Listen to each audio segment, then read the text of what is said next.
back to another video. I hope you're doing great. I wanted to share first a little bit about my week because it's been actually a really good week. I had a lot of fun with my friends. I had a lot of fun reading and shopping for books because of course, and there's a lot of up and downs lately, but I guess this week was kind of an up, and we gotta cherish those moments. I first went to this really cute bookstore. I've mentioned it before, but it's called Postman Books, and I wanted to get this book for a little bit because the movie came out a while back, and I've heard that it was a little bit graphic, and I'm not really like into that, even though the story sounded really interesting. So here's my little bag. I literally waited for the video to like unbag my book, and it's Poor Things. I was in between getting Poor Things and another book, but at the end I decided to go for Poor Things because I've actually wanted to like see what the story is about for a little longer. The other book I picked up at the store, I had never heard of it, and it was like the first time, and it did seem really interesting, but I thought if I had to pick one, it should have been the one that I've been wanting to read for a while. So yeah, I'm going for Poor Things. And I know very little about the story. I know it's supposed to be a little like Frankenstein inspired, and it's about this girl who is, you know, the creation, trying to find her place in a society where women didn't really have a lot of rights, and she comes in brand new and she's like, what is going on here? That's like literally all I know.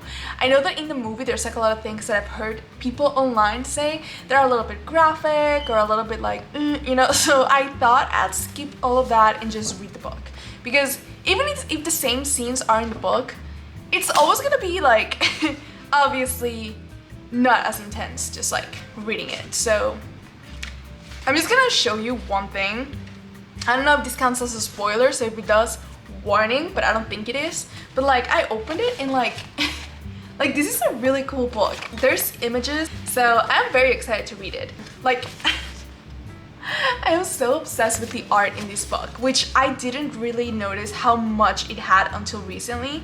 Like when I picked it up, I was really scared to like not see any spoilers, so I didn't really like go through it at the store. And then after I bought it and I like just flipped and I realized how many images there was, I got so excited because I love pictures in a book. I'm sorry, I am that person. And then I got another book. This one I actually got at Target, and it's Anita de Monte Loves Last by Xochitl Gonzalez. I have again not heard about this book before, but I picked it up because first of all the cover was really cool looking, and obviously when I see like Hispanic author, Hispanic main character, I'm always gonna be a little interested because it feels relatable. So it's basically about an art student that decides to do her thesis for school about this other previous Hispanic female artist that had died, and everybody pretty much forgot about her case and what happened to her. And I guess their main character is like going into that mystery of like what really happened to her, but it's really into like that art world, I think in New York. Yeah, like the New York art world in the 80s. 1985 is the setting of the story, so also really fun. I haven't really read a lot of like contemporary books in so long. Like honestly, I mostly read either fantasy or like nonfiction, which is so weird because those are like two extremes. Like I never thought I would be a nonfiction girly, but here I am. I really like specifically like medical nonfiction. Like who would have thought? So yeah, I'll jump from like enemies to lover romance in medieval setting with magic to what was surgery like back in like the Victorian era. And yeah, so I'm very excited to kind of step out a little bit of like the only two genres I've been reading for a long time. And obviously there's the classics, but I gotta be honest, I haven't read a classic in a long time, so I can't even count that as like something I read often. I've read classics, I don't read classics often.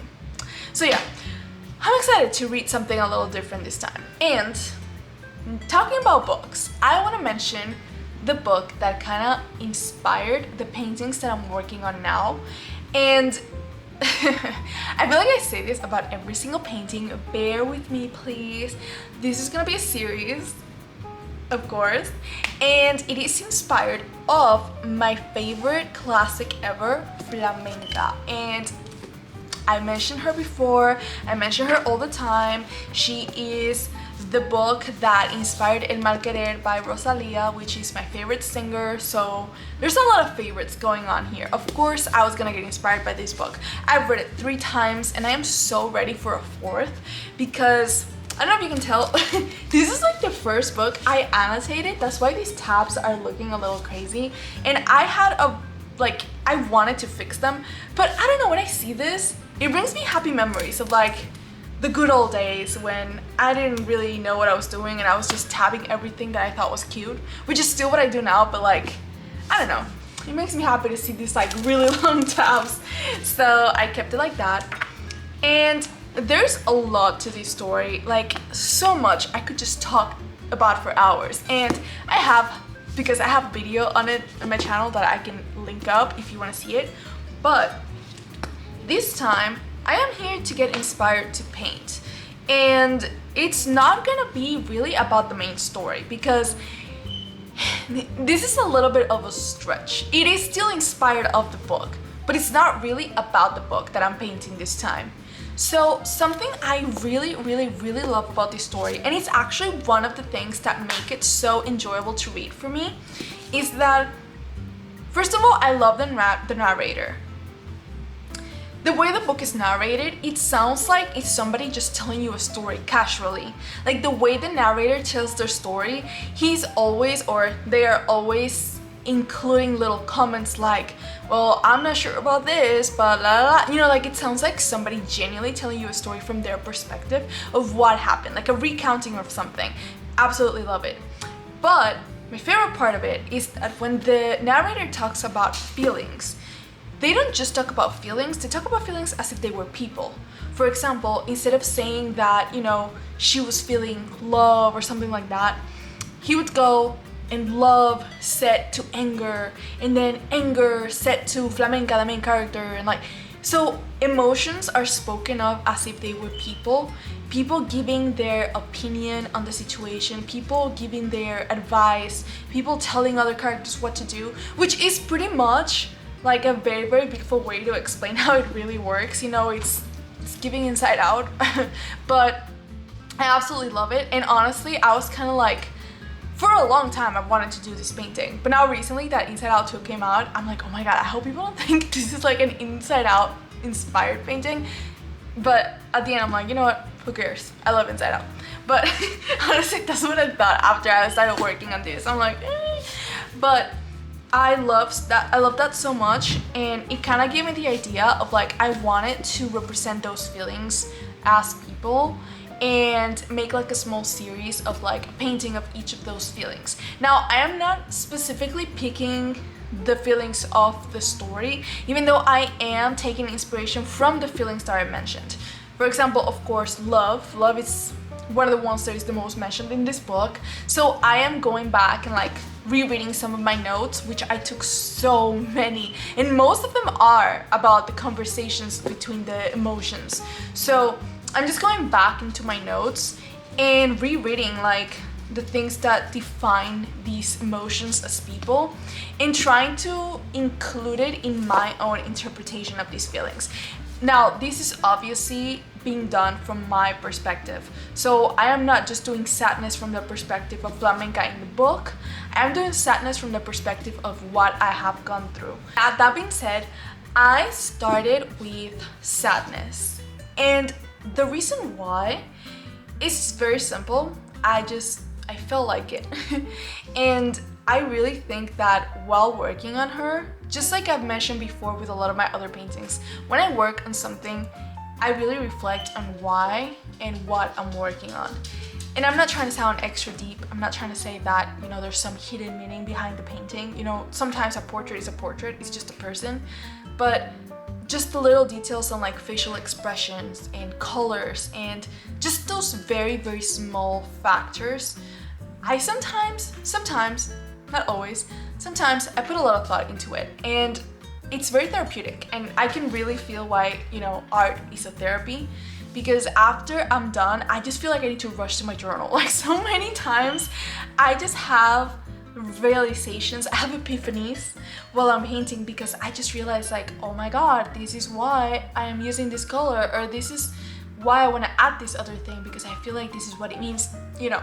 Another thing that I implemented here was the technique that I used before on my fairy painting, and it was using hot glue to make the tears, because I have been loving adding little 3D things, just gluing things to my canvas. I wanted it to look like actual water, but on top of the clear hot glue, I used this iridescent paint that I got on top of it. It's like a silvery kind of like purple undertone to it, and I feel like it makes it look a little more, not just like tears, but a little more magical.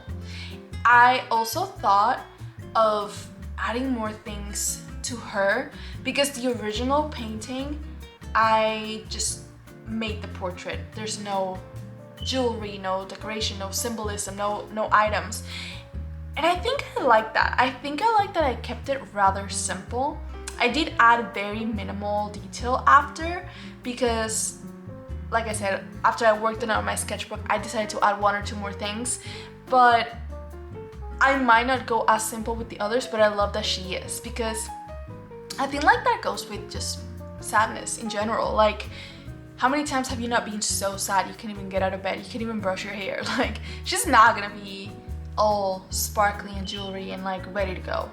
And I wanted to really focus mostly on her facial expression for these. I do want to do that with all of them. I want the facial expression to always be the main focus, but I think here with the sadness one, because I am adding so much more to the sides with the arms being on different canvas, I think it kind of balances out that the painting itself is rather simple and there's not a lot of symbolism to it.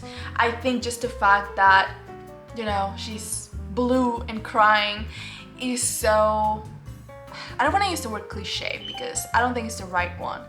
It's a common thing, but just the fact that it's a self-portrait to me makes it feel so genuine and so like unique, because everybody cries, but it's still different. Everybody's experience is still different, and I think that's kind of how I feel about this painting.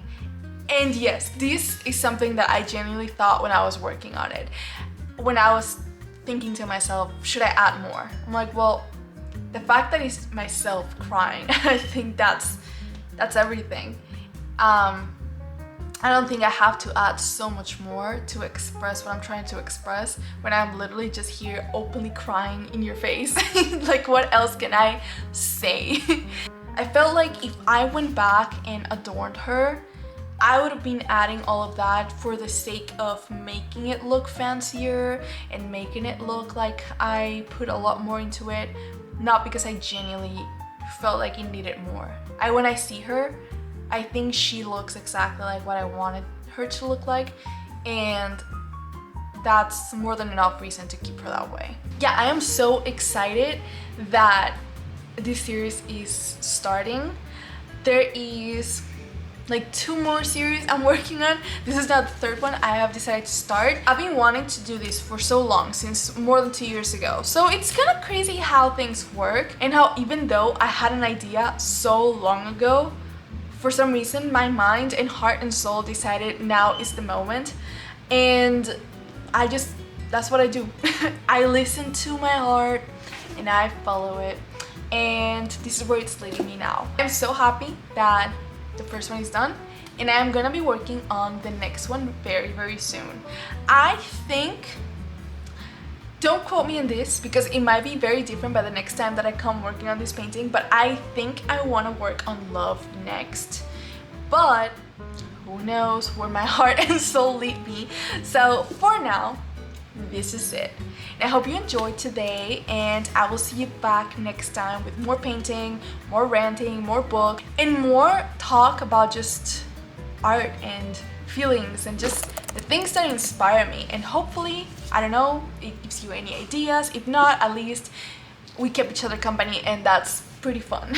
So I'll see you next time. Bye!